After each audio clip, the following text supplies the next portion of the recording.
Cool. All right, so we're trying to figure out, sort of lean into, what does it look like to trust Jesus in the midst of the chaos? Trying to figure out, where is Jesus in all this? The last couple of weeks, we've talked about Genesis 1 and 2. Yep. I remember the initial frame you said when we first started was you either started the Gospels or you started Genesis. Sure, yeah. We've gone through Genesis 1 and 2 and a little 3. So now what? Yeah. Totally. Where do you go now? Totally, yeah. Well, the thing is as much as I want to, we can't talk about every single chapter in the scriptures. Yeah. But what I was hoping to do is kind of do a big picture overview of Genesis 3 through 11 and then begin to camp out in the Abraham stories that follow. So why 3 through 11? Totally. Oh, yeah. Well, 3 through 11, basically, Genesis 3 through 11 sets up basically the problem that the rest of Scripture is going to be kind of the solution or the answer to. Okay. And so what I mean by that is that Genesis 3, at least for most of us, is kind of the famous fall story, right? Okay. Adam and Eve, they sin in the garden. But what's kind of another layer to that is actually, as the chapters follow, Genesis 4 through 11, is that basically the fall narrative continues, but it continues in a way that it basically spirals out of control and things get worse and worse and worse as each sort of story progresses until you get to Genesis 11. We'll talk about that in a second here. So you have the fall. Yeah. Then you have Cain and Abel. Murder. And then there's escalating violence. So you have the brothers, Cain murders Abel in Genesis 4, Genesis 5. You get, mostly it's a genealogy, but you get this one moment in there where there's this character Lamech and he boasts about just all the violence and all the revenge that he's going to do. Got it. You get to Genesis 6. And Genesis 6 is the intro to the flood story. Okay. And at the beginning of the flood story, there's this verse in Genesis 6. I actually want to read it real quick. Genesis 6 verse 5 says, "And the Lord saw that the wickedness of man was great in the earth, and that every intention of the thoughts of his heart was evil continually." And so later on, the narrative talks about how the Lord's actually grieved in his heart because of the increasing violence. Wow. So things are continuing to spread. They're doing evil continually. Exactly. So it's not just one act in the garden a long time ago, but there's this continuous sort of, saturation or marinating in evil, manifesting in violence and other things. Totally, yeah. And there's this huge sort of spiraling descent that's happening there. Which brings us to what happens right after that. Totally, yeah. So you have the flood story, Genesis 6. Yeah. It's a few chapters. Yeah. And what's interesting is that by the end of the flood narrative, you have this idea where God actually says the exact same thing he said at the beginning of the flood narrative, where he said at the beginning, every intention is evil all the time, and therefore he's going to destroy basically the earth. That's what chapter 6, the beginning. But the very end, in chapter 8, he says in verse 21, "For the intention of man's heart is evil from his youth." That's the exact same copy and paste what he said in chapter 6. But then he says, "I will never again curse the ground because of man." And so what you have here is the very same reason in the beginning why the flood did happen is the very same reason where God now says, "I'm not going to do that again." Wow. And why? Isn't there like a covenant or something? Totally, happens, yeah. So what's happening in there is that humanity's heart hasn't changed. Yeah. There's still evil, there's still sin, there's still brokenness. But what God is demonstrating in the flood narrative, what the flood narrative wants to highlight is God's commitment and faithfulness to his people. Wow. And it's this idea of that language of covenant begins to be introduced in this sort of narrative here. Yeah. It's this kind of binding fidelity, this faithfulness that God has with his people despite their unfaithfulness, despite their kind of rebellion and all that's happening in this. So I remember at the very beginning, we talked about Genesis 1. You talked about Genesis 1 is sort of this idea of God bringing order and beauty out of chaos. Sure. And then we talked about in Genesis 3 how it's like, there is order and beauty, and then it descends into chaos through the fall. And then we watch in 3 through 6 is this further descending. Exactly. God comes in, he makes this promise that he is going to be faithful to humankind. Now, what happens after that? Does everything get bright and rosy? Well, yeah. So this is interesting is that humanity kind of gets a reboot, so to speak, with Noah. So after the flood story. Adam 2.0. Adam 2.0, exactly. Yeah. So he's, on a high place. The ark's on the mountain. Yeah. He comes out and it's like, a brand new, fresh start for Noah. And feeling good. Yeah. Often our children's Bibles, this is like the happy ending of the Noah story. But what's interesting is that it's often never in any children's Bible I've seen is that Noah participates essentially in like the fall again. Explain that. Yeah, so he's in a garden. Yeah. He's with the animals, just like Adam is. But he, just like Adam, partakes of the fruit of the vine. Wait. Which is interesting. I don't remember this. So it gets kind of lost in the details because, again, Adam and Eve, that's the famous, grabbing the fruit. Yeah. Very obvious. They're in a garden, fruit, the whole thing. Doesn't say it's an apple. That's from Milton. Milton, exactly. So whatever that fruit was, whatever that, maybe a grape. It could have been a monstrous grape. Yeah, who knows, there you go. Right? And nevertheless, Noah, he gets drunk. There's this weird story in the flood narrative, and it's like bizarre. Yeah. But what he's done is he's taken the fruit, created some wine, and has basically abused that. And what that does is that unleashes further relational harm with his own family. You get this kind of weird, again, narrative with Noah has this kind of beef with one of his sons from there. And then the spiral just continues. The chaos continues, exactly. And so as the narrative continues to progress, it's like, well, Noah was given kind of this new Adam, this new humanity chance. He was given the divine blessing, be fruitful and multiply. Yeah. He's in a garden again. He has this fresh start. God's going to partner with him. He's made a covenant with him again. But humanity's heart, like the flood narrative is showing, continually is filled with evil and continually perpetuates the chaos that was unleashed back in Genesis 3. But what happens then is that as that spiraling continues, and if you guys have the notes, you kind of see this on one of the first pages there. It's this chart that shows all of these stories in sequential order, and they kind of go in like this descending staircase. You can kind of see how just the progression of these stories gets worse and worse. It's kind of what I'm trying to show in this chart here.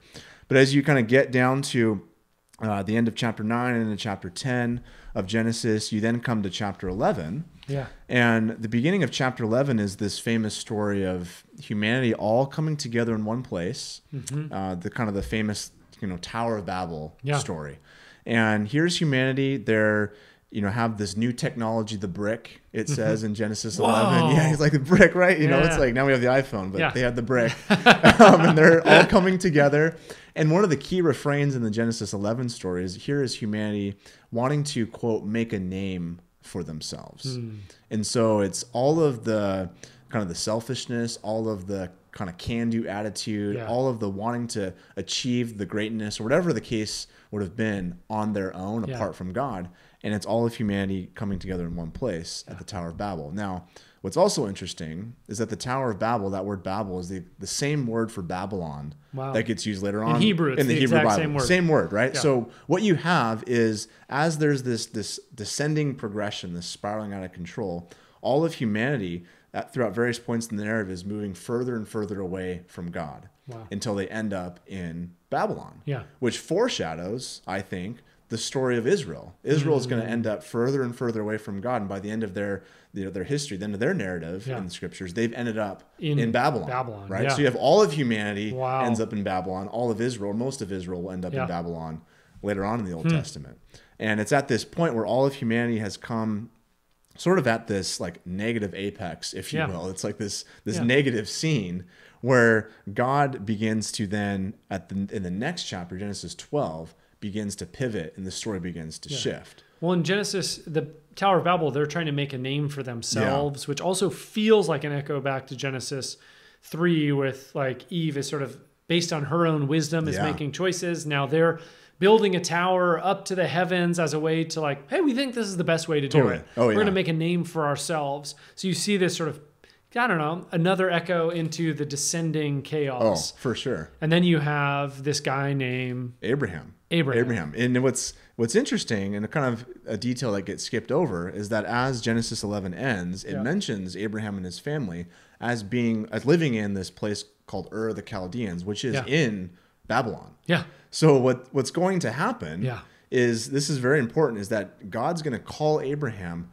out of Babylon. Yeah, that's good. God's going to call Abraham out of the mess, out of the brokenness, out of the chaos to be his essentially conduit of blessing for the rest of the world. Yeah. And it's this picture, it's important to read, I think, Genesis 11, the Tower of Babel, and the beginning of Genesis 12 in particular together. I mean, they're obviously chapters right next to each other, but to see these stories connected, because what you have is all of humanity rebelling, all the nations. Yeah. You have the table of nations is given in this scene. All the nations, at least in the Hebrew mind, are there gathered together. Yeah. And all of humanity, all the nations are rebelling. Now, God's response to human brokenness and to human sin is not to like, again, just, beat them down with lightning or whatever. He's going to call one man, one family. And God says repeatedly over and over, and I want to kind of camp out on this a little bit in Genesis 12. It's through you, Abraham. I'm going to bless you so that you can bless the nations. Wow. And in context, the nations have just done the Tower of Babel. Yeah. They've just had this rebellious moment collectively. Yeah. And so Abraham becomes the response. Abraham's family becomes that response to the brokenness and sin that Genesis 3 through 11, in particular 11, is sort of like the culmination of that. So in the same way, you have kind of chaos, the tohu bohu, the wild waste, right? Yeah. And then God brings order and beauty in the same way, right? Abraham is called out of Babel, out of Babylon, the descending chaos, into being a blessing, bringing order and beauty and goodness from God into the world. Yeah, totally. Yeah. And so this is where Abraham, he essentially becomes kind of this new Adam sort of figure, right? He's given a blessing, just like Genesis 1 or Adam was as well. And it's interesting, 5 times over in the first, 5 or 6 verses of Genesis 12, that word blessing appears. And what's also interesting is that if you've been reading Genesis 1 through 11 up to that point, 5 times the word curse has appeared. And it's this kind of narrative way that the author is saying of like, through Abraham, God's going to reverse the curse that Genesis 3 through 11 has brought about. So you have 5 repetitions of the word curse and then 5 repetitions of the word blessing as a way of saying, in the midst of the chaos and the curse of all the things we see around us, God is bringing sort of blessing through this guy, Abraham. It's going to be through Abraham's family. And this is where I think this is important, this idea of it's going to be through Abraham's family. God's blessing and God's healing and God bringing beauty out of all the mess is going to come. And now we know as Christians, this kind of ends up with Jesus, right? I don't want to fast forward to people of Israel, Jesus, eventually the church. The church, totally. So this is all where the whole storyline connects. Now I want to read this quote because I think it kind of sums up a little bit from Chris Wright about why I just wanted to spend time on 3 through 11.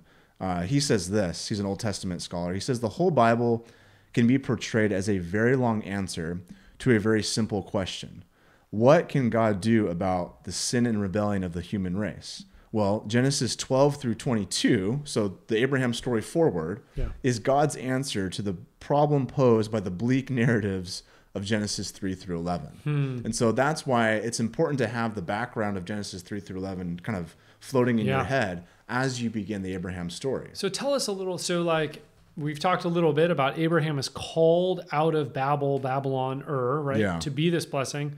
But what does that journey look like for him? Totally. Yeah. Right? Like, is it super smooth? Is it easy? Like, maybe tease that out a little bit. Yeah, for sure. So Abraham's called, he's chosen. This is, by the way, where all that sort of language kind of finds its origins from. And it's calling to be a blessing. It's chosen to be a blessing. So it's an outward focus sort of thing. But what's interesting with Abraham is that this journey of faith is kind of the language we often use, is a very, very bumpy journey. And I think this is where it can really relate to us in our day. Yeah, because if you just read Genesis 12, you feel like he's a blessing to the nations. Yes. He's awesome. And it's kind of like, it's like someone gets like a little tweet about like some issue and they're like, oh, awesome. And then you dig in, you're like, whoa, that was really messy. Totally. Oh yeah, totally. And there's this weird, and this is a very small detail that often gets overlooked. God tells Abraham in the beginning of Genesis 12, and the Lord said to Abram, go from your country, your kindred, your father's house, and the land I will show you. So one of the first things God tells Abraham to do as a part of this I'm going to bless you narrative is he says, leave your family, right? And what's interesting is that Abraham actually, this is very much following the details. If you follow the details, Abraham technically doesn't leave all of his family. There's someone that actually comes with him, Lot. And it's interesting is that will Lot cause problems, or will that relationship cause problems later on in the story? I guess we'll see. And we'll see. But hint, hint, the answer is yes. Yeah. And so there's these subtle things like that, and there's much bigger things as well. We can get to some of those as well, where it's this journey of faith for Abraham is very much, there's these moments where he does follow, he does trust, he does, go along with what God says. And then there's these moments where he, like the narrative in Genesis 3 through 11, kind of takes things into his own hands. Yeah. Okay. So both happen. Do you want to tease that out? Totally. Yeah. There's another point I want to make as well is that the writer to the Hebrews, as we're kind of talking about the initial stages of this journey, Hebrews 11 verse 8 says that as when God called Abraham, Abraham, quote, did not know where he was going. And this is where it becomes very much relational for us in our day. When we think about just where we are in the midst of kind of COVID-19 and the coronavirus and all this stuff that's happening, what does it look like to trust God in the midst of the unknown? And Abraham, according to the author to the Hebrews, says like, this is what Abraham was living. Yeah. Having to trust God in the midst of his unknown. Obviously, the circumstances were different. Yeah, and, sure. You know, they probably He's always still called from something into something unknown. He's trying to figure out what does this look like? How do I do Elsa this? says something about that in the Frozen movie. Yeah. So like at our house, we're always, you know, playing one of the Frozen movies, and there's that song where Elsa is at this kind of key moment in the story is like into the unknown. It's that was like, a very good rendition. Very good. Yeah. I think Sienna would be proud. But anyway, it's this idea of, as silly as that example is, of like in this moment, looking at the Abraham story and comparing that to our day in the midst of 2020, what we're living in right now, is that we too, in a variety of different ways, are being called into trusting God in the midst of not necessarily knowing where we're going. You know, where we're not guaranteed the next day. We're not guaranteed what's going to happen, you know, a week from now, a month from now. I think of the passage in the book of James where James is like, well, you think today or tomorrow you're going to do this or that, you know, your life is but a vapor. And we're really living in that sort of tension right now. But kind of back to the Abraham story, there's some very profound examples and kind of narratives that follow that I think we can really So he goes into the unknown, but maybe he doesn't nail it. Totally. Every time. Yeah. But faith is him sort of being in that process. Let's look at like, what does that journey look like? Totally. Right? From the predictability of to the unknown, what does it look like to trust God in the midst of it or not? Or not. Totally. Exactly. Yeah. So, I mean, you have just kind of big picture here, and we can camp out on some of these, is that Genesis 12, the beginning section of that, is this famous passage where we just talked about God's going to call Abraham and he's going to bless him 5 times over. That blessing happens. What's so interesting, though, is the very next narrative. So that's actually the first 9 verses is here's God saying, I'm going to bless you. The very next narrative, Abraham, and at this point, her name's Sarai. Her name will be changed to Sarah later on, is they're in Egypt. And Abraham panics. Yeah. And it's like this moment where God has left her. He's like taking a step of faith. And he's been given this like awesome blessing, word from God, 5-fold blessing, word from God, and then he panics. He panics. He's in Egypt with his wife Sarah, or Sarah at the time, and it's so interesting that he basically says, you know, Sarah, they're gonna think, you know, you're beautiful, and you know, I'm just gonna pretend you're my sister. And so that way the king of Egypt, Pharaoh, can kind of do what he wants. It's this very bizarre story. But needless to say, he doesn't trust that God's going to take care of them. He doesn't trust God's going to take care of Abraham, himself, and his wife. And so he basically pawns his wife off as kind of like, you're just my sister, kind of a thing, and kind of deceives and lies through that. And it's a small sort of you know, story, but probably not to Sarai. Not to Sarai, exactly. But what's interesting, it's like when you read these narratives in context, you have this profound, you know, blessing, hope, sending, faith, trust. It's like Abraham's the hero. The very next narrative, he falls flat on his face. And we have this pattern basically throughout. In the notes here, there's this chart, and by the way, this chart is not original to me. This is from Hebrew Bible professor Tim Mackey at the Babel Project. So just give credit where credit's due, right? So anyway, what's happening here is you see in these narratives where you have at the beginning of 13, Abraham and Lot, they have this conflict. Now again, remember, Lot was supposed to be back in Ur. So the divine command essentially was leave your family. Lot comes with, and then Abraham and Lot have this conflict in chapter 13. Now the narrative continues to progress, and one of the key moments actually becomes in Genesis 15, where Abraham has this weird sort of like dream vision thing that Abraham does. And it's another moment, just like Genesis 12, where God is going to reiterate the promise. He's going to reiterate his faithfulness. The covenant. Right? The covenant, exactly. And we have this pattern of God declares the promise, declares the covenant. Abraham has these narratives where he more or less blows it. And God's going to reiterate the covenant and the promise. Again, it's this reminder of, despite all of the folly that Abraham does, and he will do some good things too, but the mixed bag of actions that Abraham has, God's going to remain faithful. Which and so kind of mirrors this idea of like, Noah sort of is Totally. Adam 2.0. They're still sinning, evil, all these things, but God says, I'm going to be faithful to you. Same here. We're now repeating with Abraham, all these promises, going to bless, but he's still not like... He's not killing faith it. exemplar. Yeah, exactly. Guy. Totally. Yeah. Oh yeah, for sure. And so when you get to Genesis 15, and it's interesting, the narrative between Genesis 15, 16, and 17 is a very good example of what I'm trying to talk about here. It's kind of a good summary of this, of how these narratives work. Genesis 15, Abraham, he falls asleep. He has this vision, and then God tells him basically to take these animals and then cut them in two. Yeah. It's this weird sort of ancient Near Eastern covenant ceremony. And where basically the idea is that when someone would make a covenant with someone else, they would often kind of do this ceremony where they cut the animals apart and each party would walk through once. Yeah.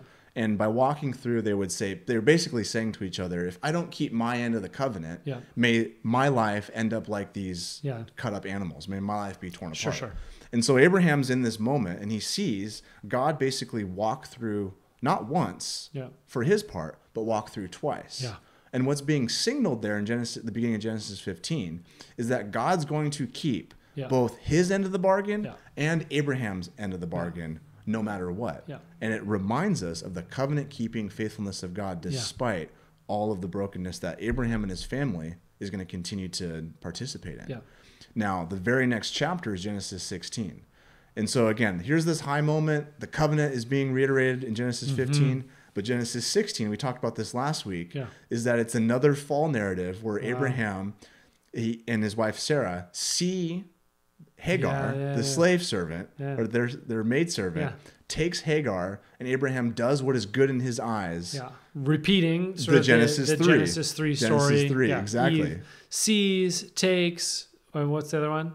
Sees, takes, and then gives. Yeah, exactly. And so that those same verbs are repeated in Genesis 16 for Abraham and Sarah. And then this is another moment, or one of many, where Abraham will take into his own hands and try to do what is good in his own eyes, even though in Genesis 15 and in Genesis 12, God has already promised, no, I'm going to bless you. I'm going to give you a family. Sort of reiteration of God blessing, God promising, Abraham not quite like getting it, or falling on his face and sort of leaning into the grace and mercy of God, and then God promising again, and then Abraham kind of falling on his face again. Totally, exactly. And so you have that from 15 to 16, and then 17 is that chapter 17 is another moment where God reiterates the covenant again, just after he failed. Abraham does.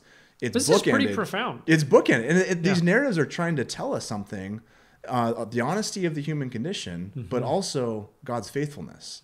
And I think this is, I'm all for reading, a short section of scripture, slowing down, meditating on it, and also kind of reading these larger, zooming out, because you get this perspective as well. And you see through the ups and downs, what's consistent. Well, humanity's not very consistent. God's faithfulness is consistent. So, I mean, those are just a few of these examples of what God is doing. Now, Abraham does have some good moments.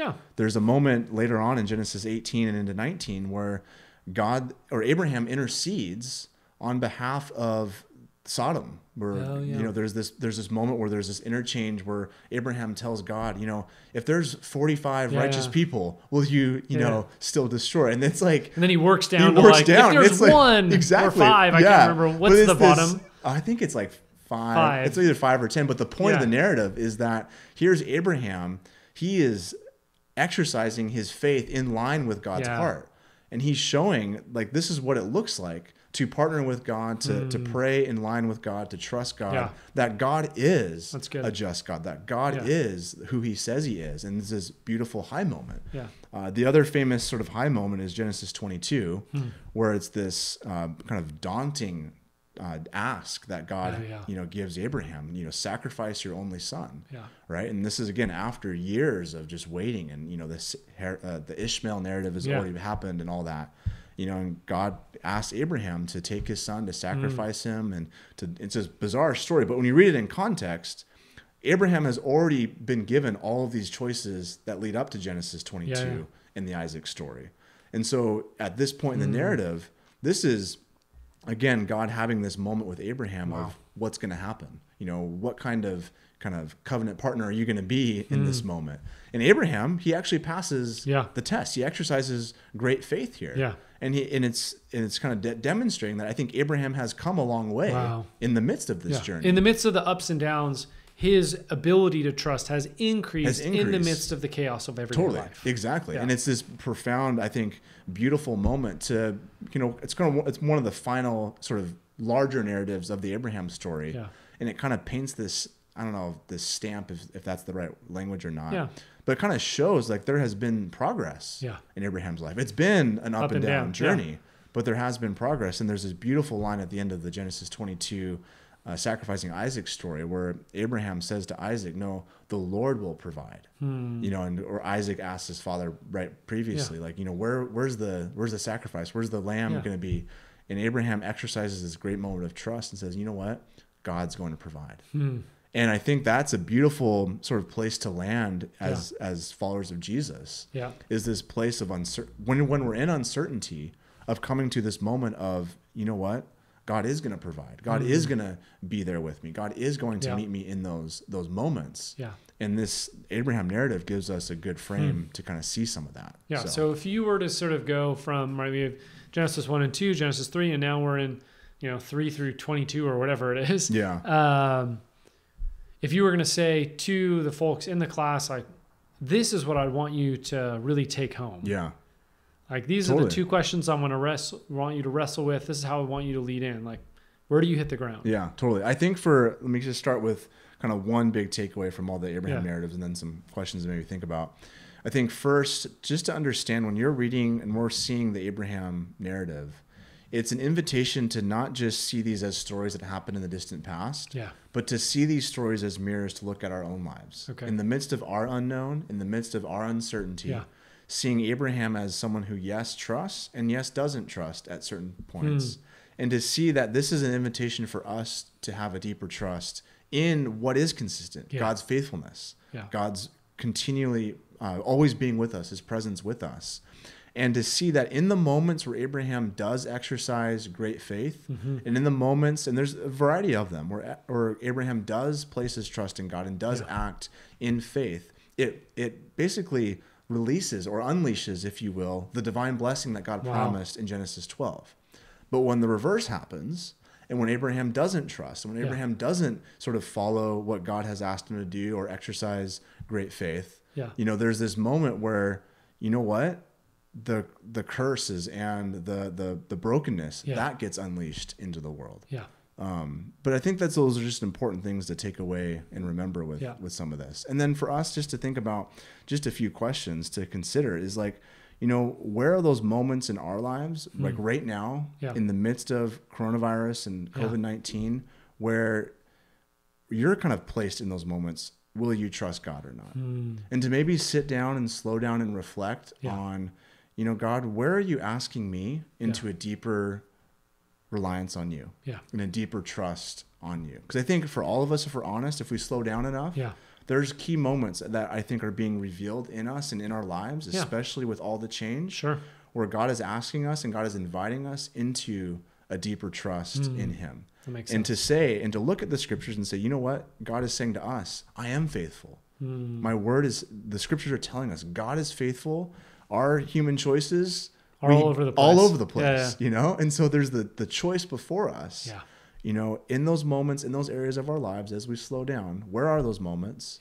And what does it look like for you in 2019 or 2020 in the midst of COVID-19 to trust in God? So we're all kind of called into the unknown.